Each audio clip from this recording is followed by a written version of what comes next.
Why do you think that the international media didn't help the Zimbabwean farmers? I can only surmise that they knew very little about it, because when my mind goes back to earlier days, like in the Rhodesian days, the Scandinavian countries and the Western countries were all very strong in their condemnation of how Ian Smith ran affairs in Central Africa, in Rhodesia. But it's got a lot worse than those days.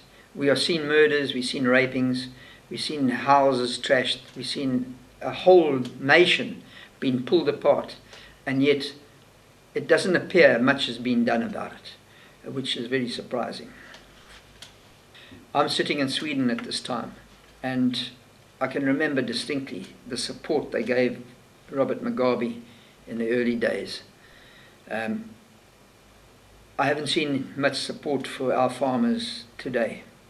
There have been murders, rapings, and homes broken, not in hundreds, but in thousands and thousands.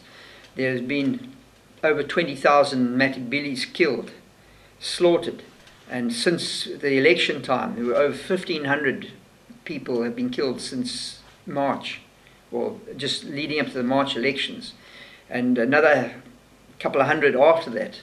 And still, what has Sweden done now? In the old days, it was fine for them to castigate the Rhodesian government. And what was happening, we were aiming for a wonderful country, and look at it today. I don't think originally everyone understood the Rhodesian government's intentions in the long run. They wanted an orderly takeover to this question of equality and sharing of the country. But it was bulldozed through, and countries like Sweden and Scandinavian countries all helped to support Mugabe.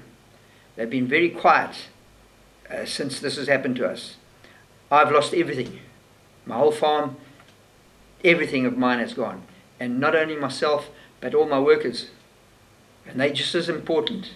And what is happening about them? Where can we turn to? We've got no one to go to as far as compensation or help. If the Swedish government were fair and truthful in what they've said and done in the past, they should come forward and help the farmers and their workers in Zimbabwe to try and sort out their lives.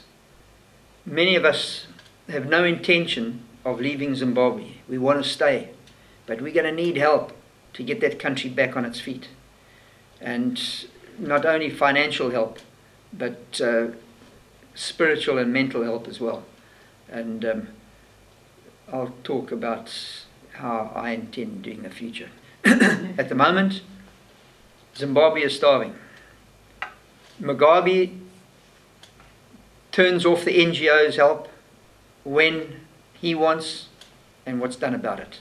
The fat cats, people that are stealing money, are living off the fat of the land, have plundered the Reserve Bank, have plundered the mines. They're living unscathed, a wonderful life, but the 99% of people are going through hell and are starving to death. Unless something is done soon by governments like Sweden, there's going to be a tsunami of the highest order in that country.